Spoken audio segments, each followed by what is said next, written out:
Claxby Hill. We had a very long, we-made Norwegian-style sledge. No, not that. We hurtled down, we hit one another. Go and find her. Where are you going, Master? For a drink? Okay, you guys want anything else? 3 butterbeers and some ginger and lime, please. 6 shots of giggle water. Pete Earl Grey, huh? This snake juice is basically rat poison. Spent my whole life right here in Lackawanna County. Drink, I like it. I know, it's great, right? Shut up!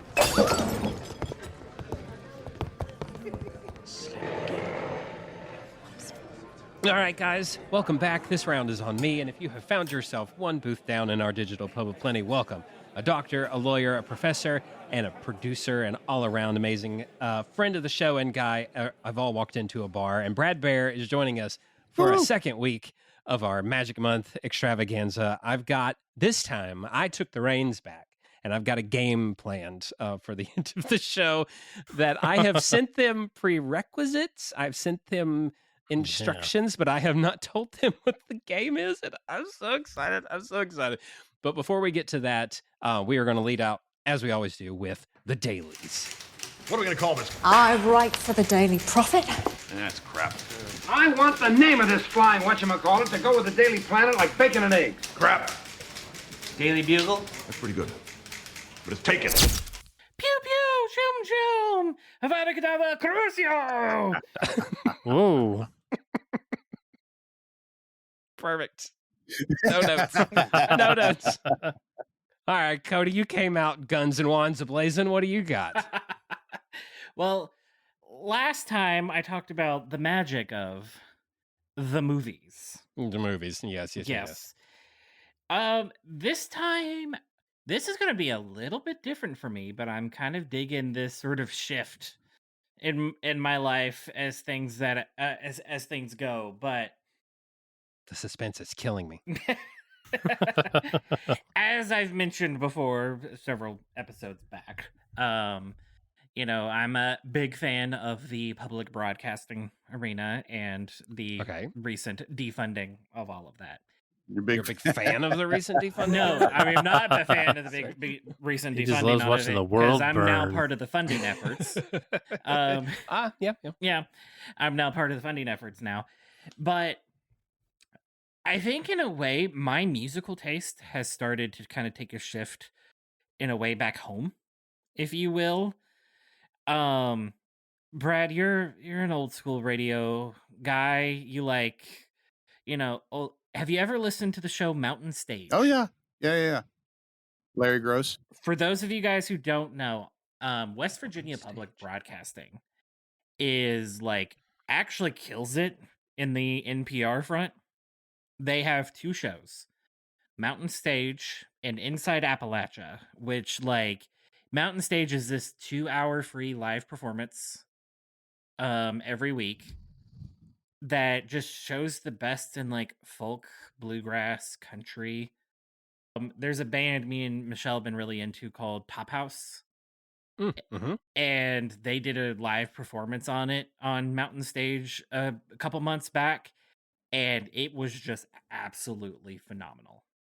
And there was just something about sort of that live performance, even though it was a recorded performance, it was on the radio, and they actually post all of their performances as podcasts for free.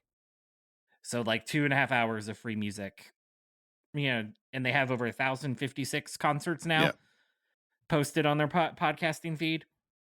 And a new band I've recently gone into called The War and the Treaty, which was described as a black bluegrass country gospel group. Yes, please. And it rocks as much as you would as you yes, would please. Yes. And I don't know, when I was a kid, because you like everything that your parents like. I've come to realize that my mother brainwashed me through the 1993 classic movie starring George Strait, Pure Country. You want my Pure Country tie-in story with that? Now or later? So, does it involve an ostrich? No. So, for those of you that don't know Pure Country, George Strait plays this disillusioned country artist that's tired of the flash and the bang of smoke machines of modern country music and modern performances, and all he wants to do is just get on front of a stage and sing and play guitar. And I've come to realize that my own musical taste has very much leaned in that direction. Like, if Taylor Swift, now that she's done all the Taylor's versions, went Taylor's acoustic version, I would buy every album. Just straight up. I would buy every album. Just the piano, the guitar, and just go. Like, I really have been enjoying the show, and it's sort of like when I was a kid, I was really into country because your parents like it. Therefore, you look up to your parents for everything, and then you start to develop your own taste. Kind of moved away at an opportune time because country music got terrible. In about 2005, new country, if you will. And now I'm starting to find like the artists who are like actually good, and I'm like, oh, I'm like rediscovering country again and bluegrass and all of that, and I'm like, okay, this is fun. And just the power, and it's all kind of from the show, and it's the power of live performance. Yeah, wow, gotcha. Awesome. Yeah, there's something very different about live performances too. But it also sounds like you're really discovering singer-songwriter style, and not necessarily country, because like Mountain Stage has a lot of acts that aren't country and bluegrass, right? Yeah. So it's just about good music and good musicians playing good music. Because that was like, so like Bob Thompson, the house piano player for Mountain Stage. I've had the opportunity to work with him a couple of times in around here with different galas. Brad is cooler than all of us put together. But I mean, Mountain Stage is one of those kind of iconic shows. Has been running a long time, and it's PRI, so it's Public Radio International, so it goes around the world, and it really showcases everything from like what you were saying with those really unique acts. How do you discover new music and new acts? And there is the Appalachian flair because it is out of Charleston, West Virginia, but even they have like Indigo Girls and folks like that. They kind of dip into. But it when you perform the Mountain Stage, not that I've performed, don't think that, but the Mountain Stage, he played the yeah, right. Yeah. The Mountain Stage is very much about, it's that singer-songwriter kind of getting to the root of the music, of their music, whoever the artist is. Right. Man, I'm with you. I'm here for any live music because and ultimately, I kind of frame it in that like Appalachian thing, because that and their show Inside Appalachia, which is just like a hour-long, like, here's all the cool things that are happening in the region. Yeah. I'm just like, it's nice to see those stories from our area being told in a way that isn't like Diane Sawyer interviewing the guy who drinks 12 cases of Mountain Dew a day and has 3 teeth. Yeah. Like, yep. And it's, I had 4. and I don't know what the funding has to be hold. I have definitely made a donation to both KET and 2 of my radio stations here in Kentucky. But I hope that these institutions can survive, because I think for me, I've really kind of been taking more of a one, how do I find new things without relying on the algorithm? Yep. And B, yep. What are the local institutions doing good work? And while yes, it's Charleston, West Virginia, I still call it part of the whole Appalachian, Eastern Kentucky. No, that counts. That counts. Sort of thing. Mm-hmm. Like, and I just, it all kind of started with discovering that Tyler Childers has a song about snipe hunting, and that is just so quintessentially Appalachian. Yeah, it's the best. Yes. All right. Another cryptid. Oh, is Horseman going to make another appearance this Yeah. episode? No. Let me take my shirt off and show you the mane I've been growing. You get a good start on your head. It's though. coming really nicely since the last time. Brad, what do you got? What are you geeking out about? It's not pop culture, except it kind of is. I'm geeking out on AI a lot, but I've been doing that all year. Okay. You know, because that's kind of where I've gone. But I'll spare you all of that. But what's your bot of choice? What's my what? Bot of That's choice. the fun thing is I don't have one.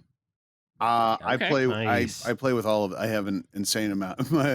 My monthly bill's insane, but also it's a service. It's a service line. Oh, you actually pay. Oh Okay. yeah, they're all subscriptions. But so yeah, I use all the AL or the AI LLMs, and also all the different models for image, video, and voice generation. It was my way of getting ahead of my own planned obsolescence, you know, and what I do, because Right. a lot of what I do for a living, because I own my own business and everything, a lot of what I do for a living is actually at the surface replaceable. You know, a lot of things I bill for are replaceable. So it's a matter of time before there's a value drop out of that. So I just got ahead of it is kind of what it is. And don't worry, AI is not taking anybody's jobs anytime soon. But now I'm gonna stay right on with everybody panic. Yeah, there's literally no need to panic. AGI is I will soundly say way off. It is the easiest way to think of AI is it is supercomputing in its truest form. It's still just it is a prediction machine based on the most likely scenario of the next word is all it is. And it does it really fast and really well. So that means it has a lot of really useful applications, but it's not going to be replacing a whole lot of people because it doesn't self-motivate. So it's still a human telling it it needs something. The human needs something and it goes and tries to deliver on that need. That's a very dumbed down version, but It is my firm belief, Brad, that as long as men like Dallas McKinney exist, the most human, only human beings can create something like Dallas McKinney. Well, you know, I'm glad you said that. I know the human beings that did. Oh, they're lovely people. But that's true. Like, and I think there's a really good. Okay, for instance, so I started this journey. I've been using AI for a couple of years. William and I have actually had a conversation about AI for a couple of years, really, you know, and so January 1's when I dove deep intentionally, but I also dove in a couple of different directions because we're going to get saturated with all this tech stuff, and also we're going to completely, and we're already heading there.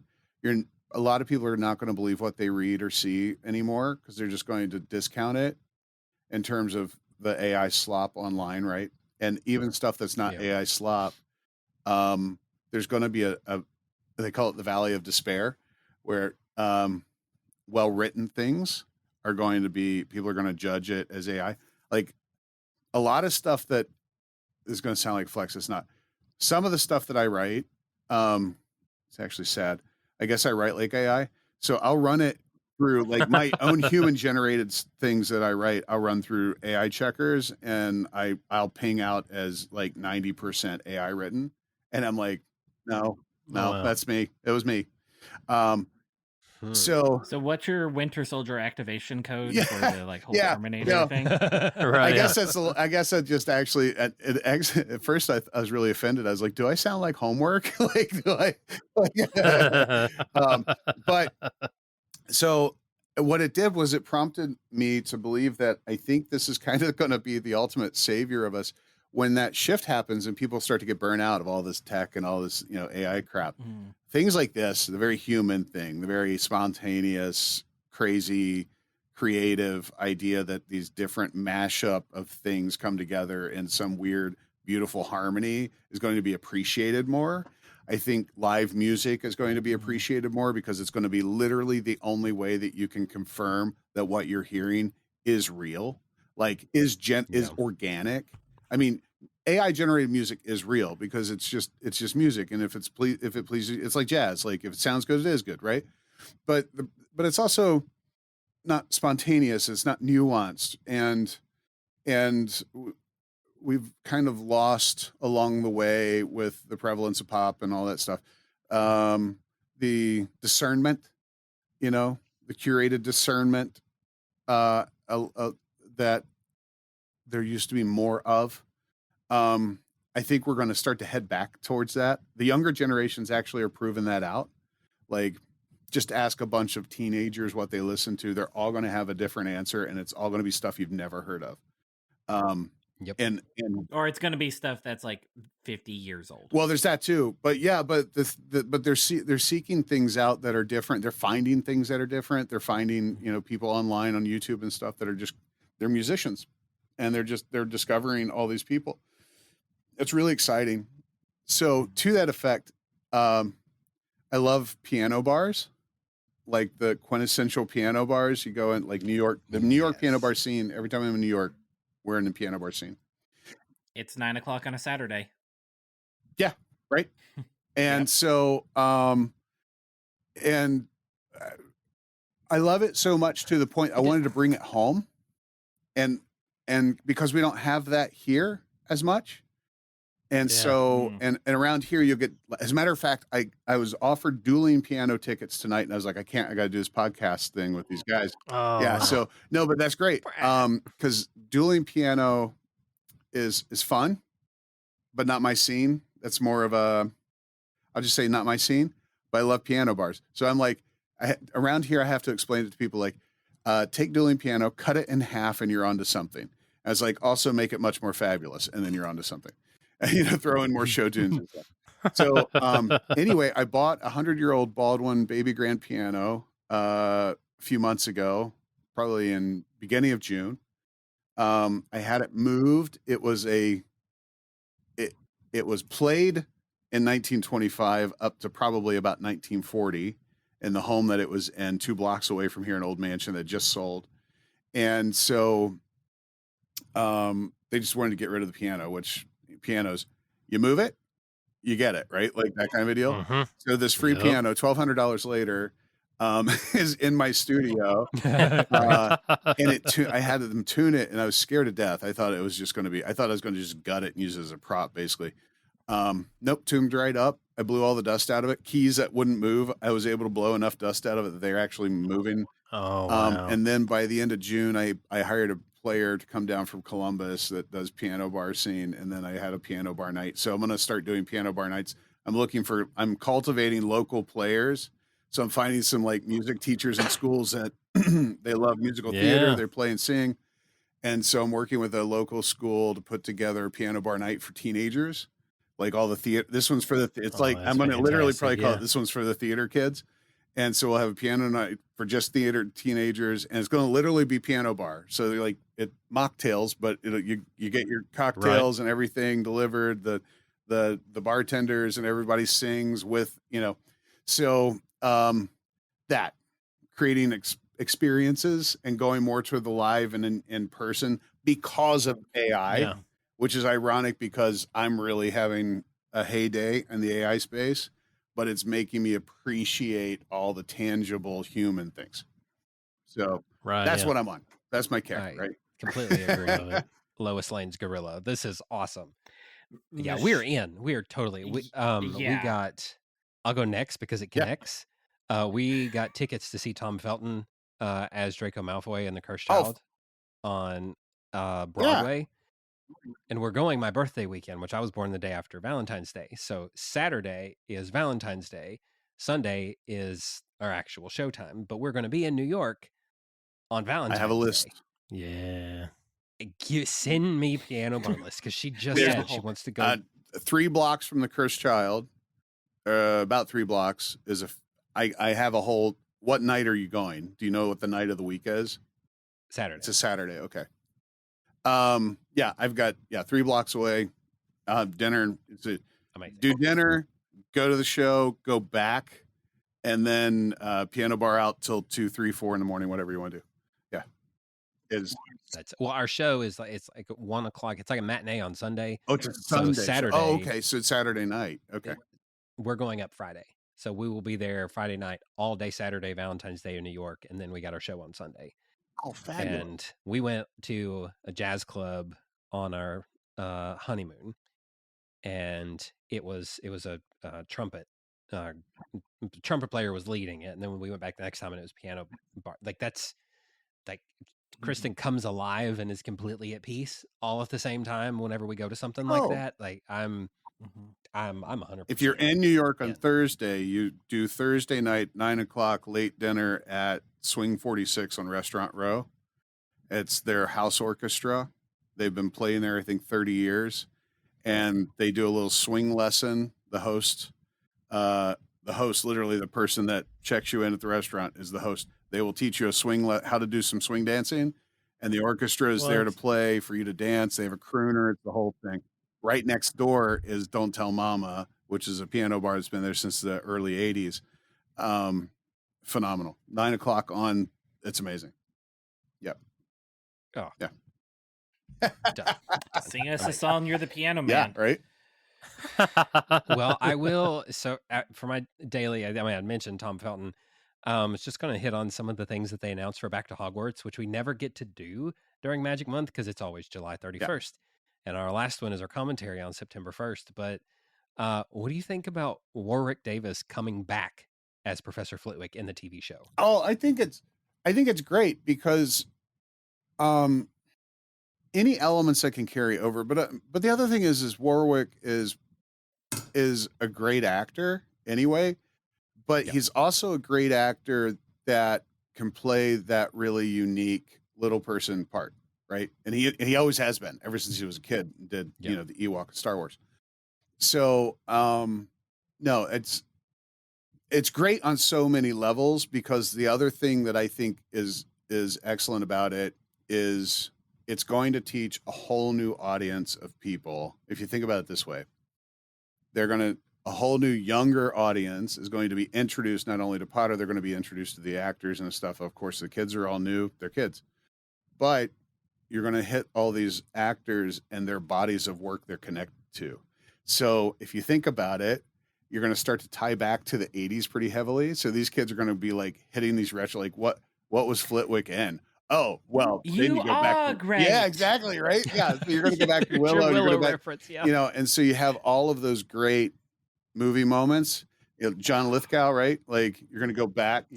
Hopefully we see Harry and the Hendersons come back to life a little bit through that. So, find out just how incredibly funny Catherine Parkinson is, who's playing Molly Weasley. Yeah. Again, like when it comes to, I don't believe in a replacement on fiction. You can't replace what's already existing. It's just adding to your options, right? Seeing it in a different light. And I think I've learned to appreciate that through the fan culture. What a beautiful, positive response to that, because I was going to go full negative on it because it's like it should go to someone else, not Warwick Davis. It should like give an actor to give it another little person a chance, if you will. Well, and that's a good argument for that. But the other thing is, it's. I just want Willow season 2. Okay. Well, I mean, he's an icon. You have to have some of these anchors in there to drag along the fan base that they have to keep something to give a groundswell of support to a piece of property so that it will kind of carry on. Okay. So you got that, but there's a lot of little people parts in Potter that can play out. I mean, especially you got Griphook and you got the Gringotts Goblins. And when you're talking about onlining the books, right? You've got the entire book series being explored a book at a time. You've got a whole lot of things we haven't seen before on screen. Yeah. We're finally getting what I wanted in 2001. And part of that announcement, they announced the cast for Professor Binns. Oh, fantastic. Yeah. So like Professor Binns is going to be I'm thrilled. The one thing that stunt casting I would love for them to do is that if they ever flash back to Godric Gryffindor and Salazar Slytherin for like a backdoor pilot of the Founders. Oh yeah. Ian McKellen and Patrick Stewart as old Godric and Salazar. Yep. But then when they do the Founders, it's McAvoy and Fassbender as their younger counterparts. Just riff X-Men on that one. Yeah. That amazing. What you got, Dallas? So, school has started back, and I know. But I thought I was going to be busier with school things, but the drone stuff also picked up at the exact same time. Just keeps droning on. It just keeps droning on. I teach drone classes, but I also fly drones for whatever. And like I'll go huge periods of time where like there's just not a lot. And then the last probably month and a half, it's been like 1 to 2 drone operations a week. And so I've really been deep diving in between those. Like I should probably also just dig into the back end of all of it just to make sure that when those things pop off that I'm more squared away, I guess. So everything from looking for a guy who was on the run, so like pulling the thermal drone out in the rain and trying to fly those ops, to just jobs for the local schools, doing everything from we'd like a promo for the football field to could you please tell us how busy the school lines are in the morning so we can plan better for traffic queuing. And so since there's so many different types of jobs, I've been really trying to bulk up not only like just technical flying, but your muscles, like the videography side of things, and my muscles, so that way they can they can drag me away. Yeah, that controller, it's hard to. So, like setting up your back end, like getting your rates, because hopefully you're getting compensated for. On occasion, it depends. If it's in the search and rescue capacity, I don't charge. But the other side, on occasion, depends on. Usually, it's a trade of one good or service for another. Fun new facts about Dallas. This is sweet. So is this news like that Dallas is a drone pilot? Are we learning this? I learned it, obviously. But I'm new here. So you're the second guest to learn this about Dallas. Yeah. And Lois, I knew it was knew enough. You were just the right amount. You're the right amount. That's right. Yeah.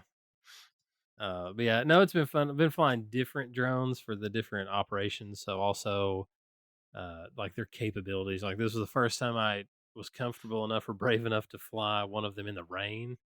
Like I knew it could, but I was one of those like if it doesn't work, you can't walk back a $15,000 mistake very easily. So, it was light enough rain that I was like, we could chance it and like do a little test run before we take off all the way. Dad is talking more about getting the LiDAR drone for surveying. Yeah. Because Brad, I don't know if you know this, but I got to be a student in Professor Dallas's drone class. I want to be a student in Professor Dallas's drone class. I just want to be a student in Professor Dallas's class. I really don't I've been flying care drones since what he's DJI teaching. version 1. So yeah. So back when it was hard. Lois does too. I just want to be Dallas when I grow up. Like it's just wild and crazy all the time. Tina Turner hair and all. Yeah. But I was going would to point it out. You still, I love that you still have the Tina Turner hair. It's been weeks since I've had Thanks, I grew it myself. Yeah. It's not Brad to tie. Yeah. It's not. It's just hair my now. real hair at this point. It's fused. Brad, something that I have seen done anecdotally, but I've never been able to, like with AI, is I've seen people take drone footage, like if they're looking for a person, and then run it through to like recognize certain pixel groups to try to find, like, let's say somebody is laying under a bush, and you run the footage to try to recognize and identify, a backlog of information that you have about that person to help try to narrow things down. We could look at that.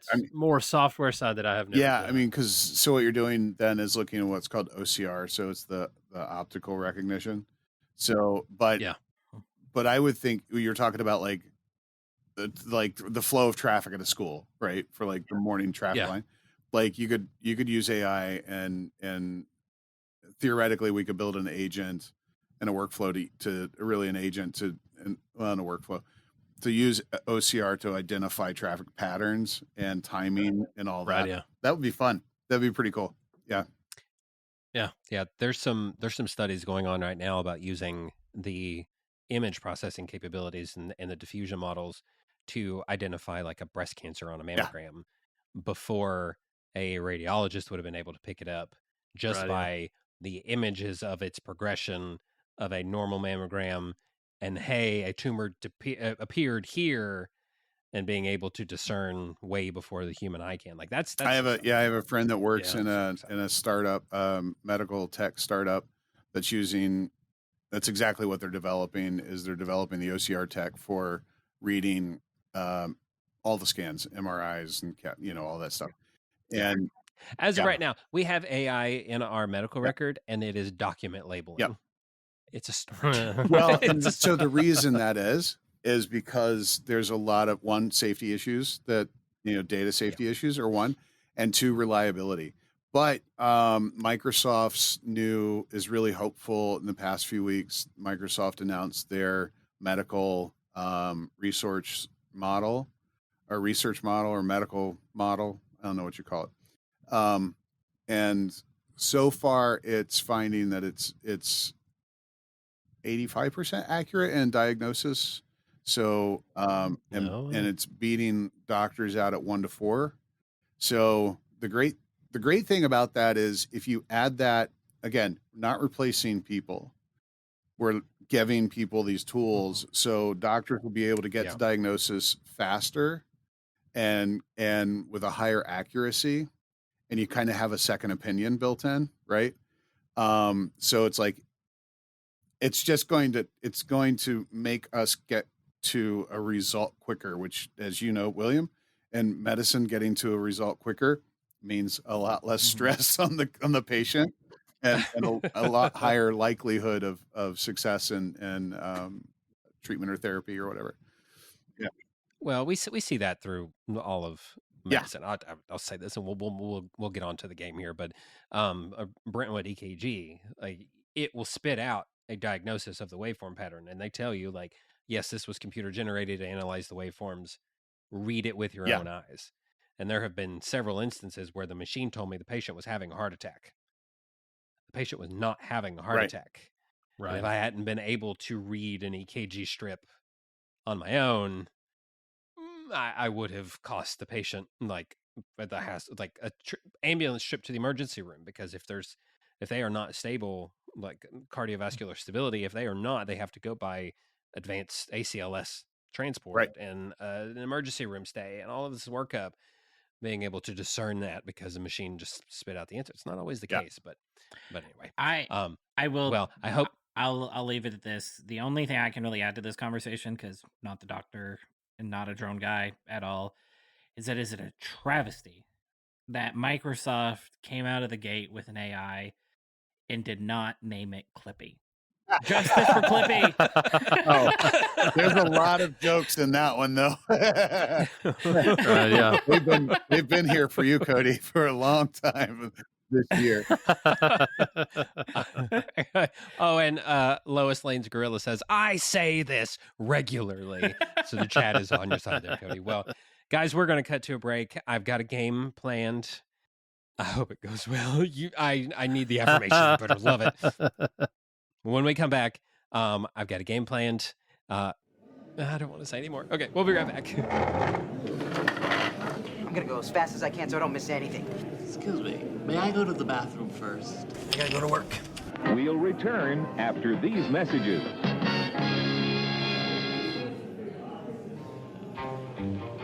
This episode is brought to you by the Big Red Button Podcast. Do you know what you'd do in a nuclear apocalypse? Because we sure as quack don't. See how our choices get us into trouble and back out again in this actual play podcast. Big Red Button is for lovers of the Fallout franchise, choose your own adventures, and tabletop role-playing games rolled into one big audio drama. Our band of stragglers is unraveling a mystery in the wasteland, and we're at the mercy of the roll of the dice. So grab your Geiger counters, take your rat away, and subscribe to our new show, The Big Red Button.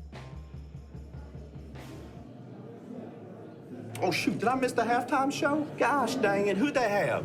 What are you doing in here? You're in here. I pay for that privilege. I'm feeling much better now. Yeah, I'm having an heart attack. Get back to work.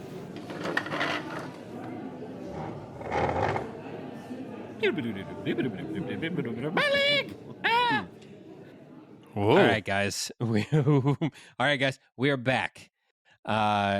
Before we jumped on the call, I had each of you download a certain application that was called Reverse Audio, because this game is called The Microphone of Rethgual, which is laughter backwards, because it was the one that sounded the coolest. All right. Just like the mirror of Erised shows you your reflection, this one, I am going to... Okay, let me pull the audio up. I am going to play a clip from the Harry Potter franchise. For example, It's Leviosa. And after I play said clip, I'm going to play it in reverse. Very Twin Peaks. And I want you to record your best attempt at saying that clip in reverse. And then we will play it backwards to see who got the closest. So I will play the clip, and then I will play it in reverse. And I will play it in reverse a couple times so that you can get it down and you can practice. And then we'll go around, and I want to hear your best attempt at saying it in reverse. And then we will play it backwards to see who got the We call this segment the Red Room. So. Yeah, right. Ready? We're going to start with clip number 1. This is the clip as it was. It's Leviosa. And here is the reverse. And I'll play it a couple times so you can get it in your head, and then you'll record your attempts. Are you ready? We'll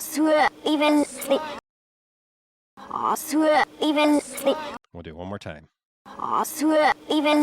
Okay, Cody. I swear, even see. What? I thought he was singing a song at first. Yeah, was it? I swear by the moon and the stars in the sky. Is that where you were going? Yeah. Okay, let's see how close you got. It's Leviosa.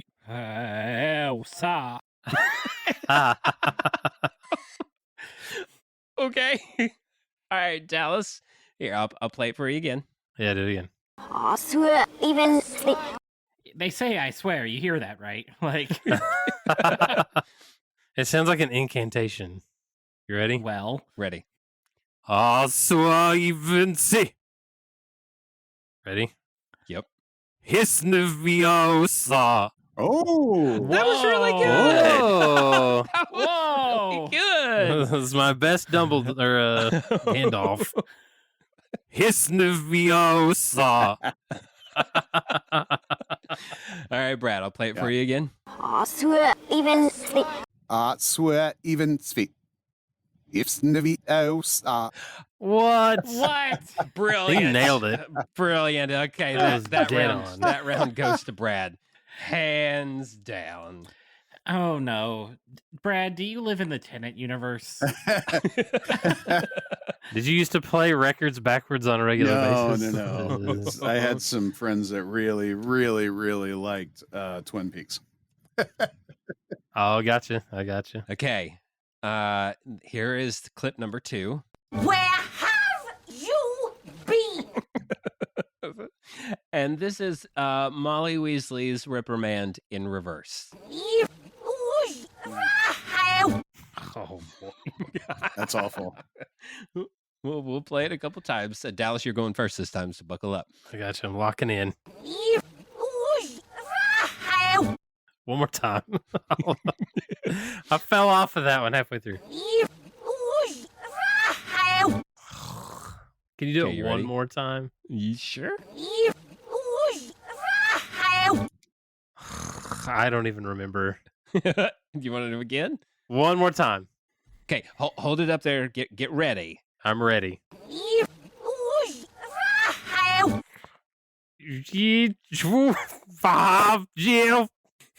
don't have a clue. None of that was even close. I know it.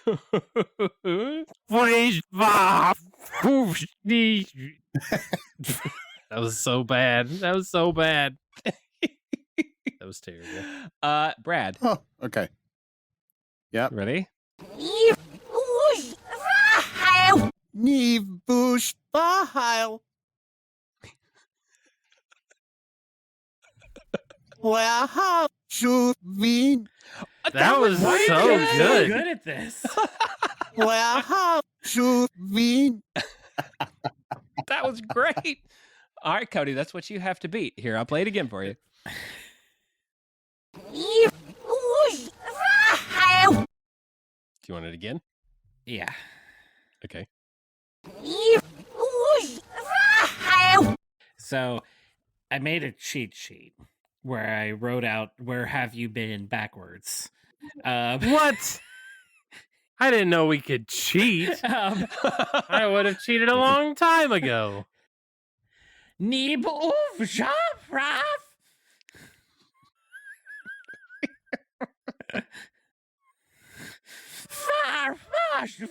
mean, you got the bend part. I got a U and a bend, so yeah. But that one goes to Brad. All right, Brad, you're going first. Okay, this time. All right. So here is the clip. Alas, earwax. And here is Richard Harris's Dumbledore, Alas Earwax in reverse. Scary. Solid. I'll play it for you again. Scary. Solid. By the way, William, and the question about the ads in Goblet of Fire, I was going to make a Birdie Bots every flavor bean ads, only to find out that Birdie Bots was actually an ad. Huh? Can you play it one more time backwards? Sure. Scary. Solid. Oh, again. Scary. Solid. Here we go. Scary. Solid. Galas. Earwax. Oh! Wow! Oh! I just need the world backwards. That's probably some neurodivergent crap. Galas. Earwax. That's amazing. That's amazing. Okay, well, I'm still gonna make Cody and Dallas do it. Cody. Hold on.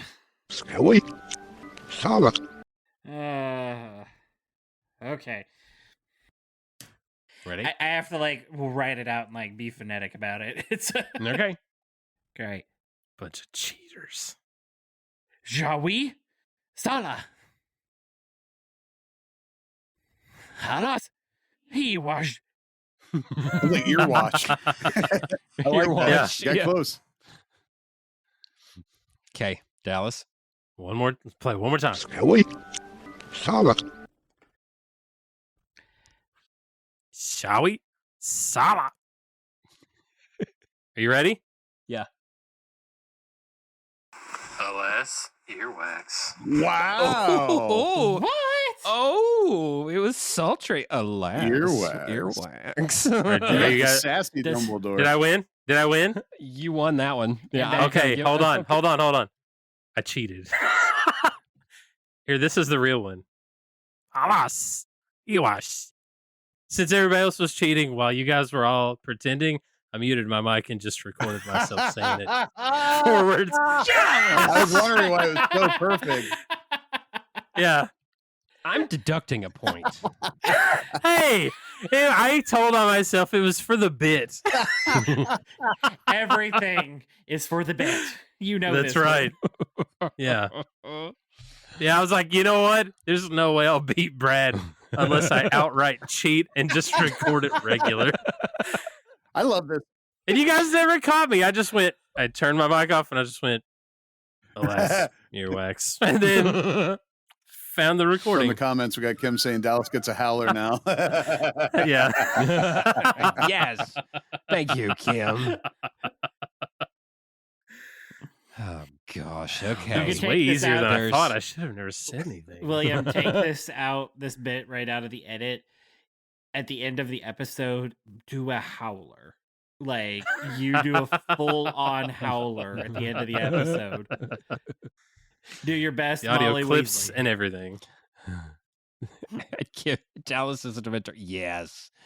That's why we call our patrons in the chat. We call them producers because they're in on the bit. Okay, we got 7 rounds. This is round number 4. Most part it's a magical number. Ready? Here's the clip. Not me, not Hermione, you. Oh my God, that's gonna be so hard. Yeah. Okay, and here it is. Cody, you're up first. Here it is in reverse. Oh. Do you want it again? Yes. Hold on. Not me.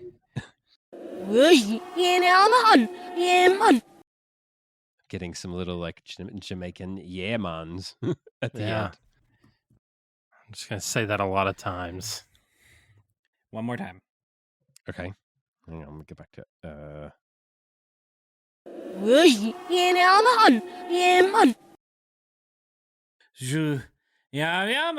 Yamana. That was fantastic. He wins. I don't even have to hear it the other way. I think I heard Hermione in the most Forrest Gump way possible. Hermione. Not Hermione. You. I at least wanted to say the line. Okay, here you go, Dallas. Oh yeah, man. There's a laugh in there. Crap. All right, here we go. Here we go, fellas. I kind of want to hear your recording of. It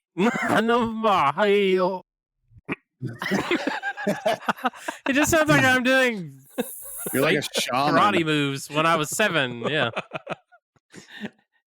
All right, Brad. I'll play it again for you.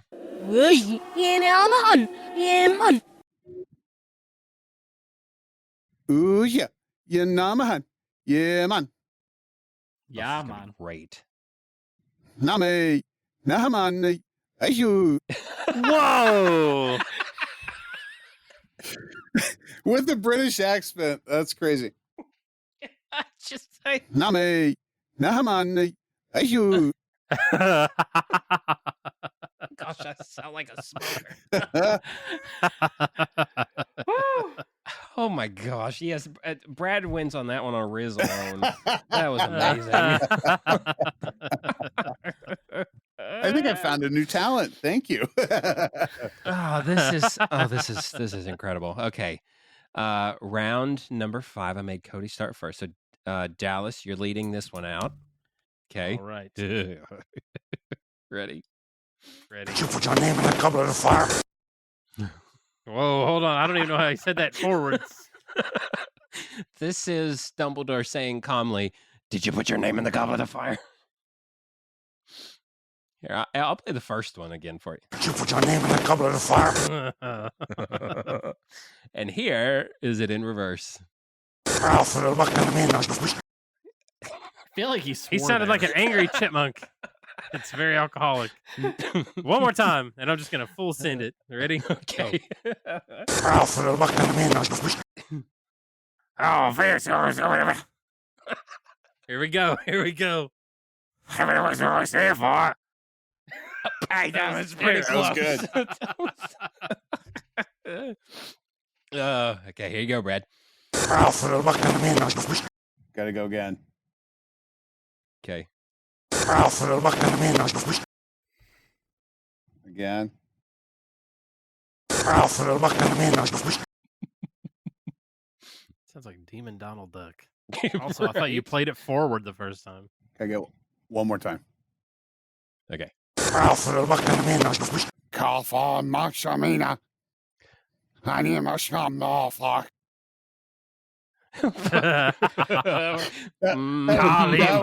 was nothing. That was garbage. Kim said it sounds like my boys when I used to wake them up for school. Yeah. Sounds like you're about to take somebody's heart out in the Temple of Doom. All right, Cody. Let's see how this goes. Arif, Fo, Telbik, Ete, Ni, Eman, Tup, Oye, Did. There's a secret door opening behind me. It's an interesting strategy. Okay. Yeah. I just read the name, the words. Okay. I'm curious. Heo, Nam, Hin, Hete, Gebas, Hof, Ferret. I did like fire in Old English. A trans-dimensional, fifth-dimensional imp has just come in, and now I'm now going to be on Krypton the day it explodes. It's just going to be a whole thing. Well, I'll give the point to the trans-dimensional imp then. There you go. That's the real star of the show here. Okay, I've got two more. You ready? Yeah, take it away, Ernie. We already sound like really bad Jamaican anyway, so we do this. Take it away, who? Take it away, Ernie. Take it away, It's the Ernie. shrunken head in the night bus. Yeah. It's going to be a bumpy ride. Ah! Okay, here is it in reverse. And I think Brad's going first. I'm gonna have to hear it backwards again.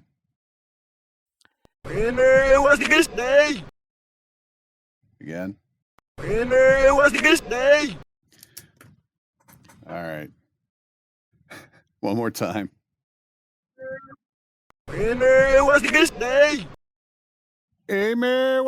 me? Yeah, it's against the way, man. Oh. I didn't know Amy was driving. I got, take it away, mate. Yeah. Take it away, mate. Oh, I heard it. Take it away, Amy. Amy was the one driving the night bus. Okay, Cody. One more time. What's against me? What's the name?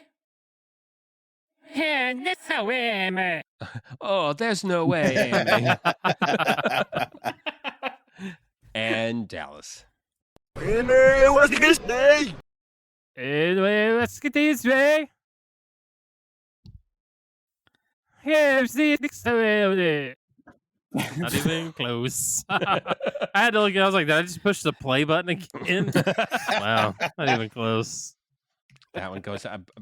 Brad is wiping the floor with you guys, but He really is. It's 25 okay, years of all right. scrubbing audio in reverse for video editing. Right. All right, and the last one. You're a wizard, Harry. And in reverse. There's a worry. There's a worry. Cody, you're going first. There's a worry. You're a worry. You're a wizard worry. Or you're a wizard, worry. Worry. You're a wizard, Yeah. Warwick. Yeah. Warwick. Oh, because he's going back. He came back full again. circle. Yeah. Yep. Okay, Dallas. All right. There's a worry. You're a wizard, worry. You're a wizard, worry. Yeah. Whoa! And I didn't even Okay. cheat that time. And Brad. There's a worry. You're a worry. You're a wizard, Harry. You even on it. I mean, Cut the legs right out from under me. Here I was there, Harry. but do you like that this reversed still starts with a Yeah. Yura? Yeah. You're a ha. There's a worry. So you're ha. Yeah. And that was it. I mean, Brad got 6 out of I feel like 7 I rounds redeemed there, myself so- a little bit from trivia. from trivia. From trivia the last time. An iconic finale, of course. Thank you, Lois Lane's Gorilla. We appreciate that incredibly. Well, this has been, unless we come up with another name for it, this has been the microphone of Rethgual. Just laughter backwards. Yeah, I think very Brad has ancient. Benjamin Button's disease. And that's why he's so good at this. I feel like I feel like microphone of Rethgual is a name of a cozy fantasy Michelle has read. Like, well, it's supposed to be the mirror reflects what you desire. This one reflects the. Anyways, I'm not. If you have to explain a joke, I guess it's not that good. Unless you're Letterman, then you double and triple down. All right, guys. Well, we are going to cut to a break. Congratulations, Brad, on winning the first inaugural episode of whatever this game ends up being titled. We will cut to a break, and we'll be right back. Are you going somewhere? Well, yes. Urgent call. Unavoidable. Gotta go. Excuse me. There's a sign at Ramsett Park that says do not drink the sprinkler water, so I made some tea with it, and now I have an infection. I've just about had enough of you. I'll be back. This episode is brought to you by Potter Plus, your podcasting home for the upcoming Harry Potter TV show and so much more. Join me, your host, William, and many other magical friends as we pick apart the past, ponder the present, and unfog the future of the wizarding world. Potter Plus is a production of the Grapefruit Network, and you can find it wherever you get your podcasts. And I am back. How'd it go? No, Pam. I'm back. We have a new weather report. Lightning has struck. I repeat. Gin and tonic. Longers. I don't know if they do bottomless gin and tonic, but we will find it. You should call it the palindum.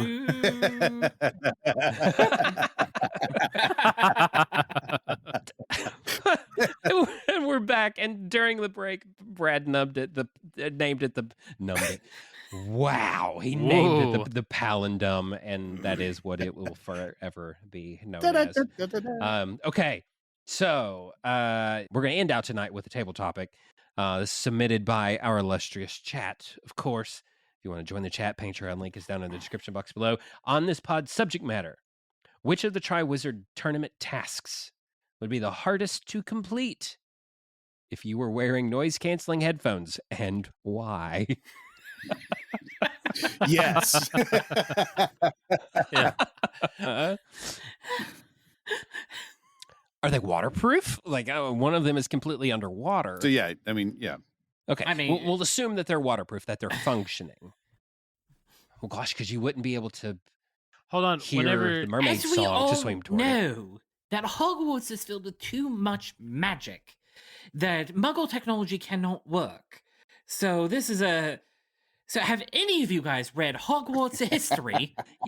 Are they magical noise-canceling headphones? You just like stick 2 billywigs in your ear, and that's how the sound is. Where were the gills? They're the were they on the neck, or were they like Waterworld? It's the one Muggle that happened to just get through. Right? Yeah. Right. He was wearing these the whole time he got on the train. He didn't know he was on the wrong Doesn't even train. know what school he's in. Doesn't care. Has his eyes on the phone the whole time. Doesn't even realize magic's going on. He just thinks it's all AI generated. Yeah. This AI is crazy. Uh-huh. Are the gills, whenever he got the gills, were they on his neck or like Waterworld behind the ears? Oh, so if he had over the ear noise canceling headphones, Yeah. would that collapse his gills? So because I would like to see somebody put these on and then start yelling, "I'm suffocating! I'm suffocating!" And everybody's like, "I don't even know what are you talking about?" I'm hearing out of this is that Waterworld is now Harry Potter canon. Yeah, same world. So what was the question again? Okay. Which one of the TriWizard tasks would be the hardest with noise canceling headphones? The dragons, hands down. Do you really need to hear? Yeah, for yeah. that? You won't know what's coming. I mean, because you're kind of facing. Okay, I'm gonna say the lake because you're swimming toward the mermaid's song. All right. And you're gonna get electrocuted by right when the lithium battery inevitably explodes. Of course, you can't answer the Sphinx either. You can't hear the I was question. thinking that one. I feel like that one was where I was. But that wasn't the only option. You could leave the Sphinx, just not talk to it, and find another way to the center of the maze. the Yule Ball. The Yule Ball is the hardest. The unexpected task. Mm-hmm. It's called the unexpected task. Have you ever had to fight a chicken with headphones on? It is hard. And I feel like that's close. So come again. I can't hear you because I have noise canceling headphones on. And I'm not allowed to take them off. Yeah. So you get overly confident if you can't hear the chicken coming at you. Like, it throws the timing off, and that's important. And as we all know, Aberforth makes love potions for chickens. It's true. And I feel like a chicken and a horn-tailed lemur or whatever. Horn-tailed lemur. Similar. Yeah. All right, we have to. That's a generation. The human Harry Potter and the horn-tailed lemur. Gosh. Yeah. So Brad has said the dragons. The humanitarian horntail. Brad said the dragons. Cody has said the Yule Ball, which I just deep cut there, buddy. Yes, I'm gonna say the lake. Dallas, which one do you say? The last one for sure. The maze. Yeah, the maze. Okay. All right. Perfect. Because there's fighting going on. There's also talking, listening. All those things would be hard. I feel like the book maze, yes. Movie maze with just scary hedges, less so. Yeah. Also, when you finally have to defeat the Billy Maze, it would be really hard. But wait, he touches the port key, and but wait, there's more. Right, he touches the port key and then doesn't know why Cedric's taking a nap. Like, for 1999. Well, Lois Lane's gorilla, I don't know what you expected from that question, but I hope that it exceeded your expectations. And guys, that's the end of another one. Brad, thank you so much for joining us for another week on the podcast here. This has been so incredible. My pleasure. You are welcome back anytime. Oh, seriously, my friend. That's yeah, a wonderful invitation. And by any time, he means like 3 a.m. invitation on like a random Tuesday. Yeah, what are you doing tomorrow? Well, I will square up the tab. If you like what you have heard this evening and you want to join our illustrious live chat, again, clap it up for our live chat for sticking with us way into the wee early hours of the morning. You guys are the best. You want to join the chat, you want to get this episode early, ad-free, and extended, check out the link to our Patreon. It's down in the description box below. A Doctor and a Lawyer Walk Into a Bar is a production of the Grapefruit Network. To find out more about this show, you can visit us at drandlawyer.show. And to find out about the other shows inside of our network, visit us at thegrapefruitnetwork.com. I'm getting Potter Plus started back up again now that the school's back in session, and I've got time to record, and I've got some fun interviews lined up there. So I can't wait to share them with you all. Plus, Big Red Button is getting started back up again, and I cannot wait to be and play a neurotic British robot to the best of my ability. So with that, guys, I'm going to head out of here. I'm William. I'm so mad at Had that one ready. Brilliant. Oh, that's brilliant. That was, and I'm Horseman, but backwards.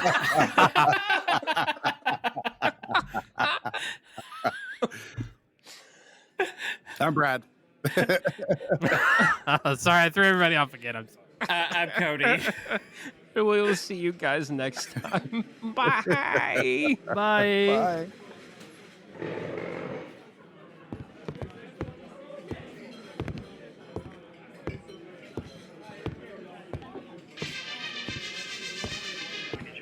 Are you kidding? I'm working. All right, I'll be right there. And grab the movie.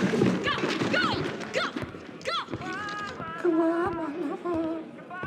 are my friend. One snapped in two, which was say.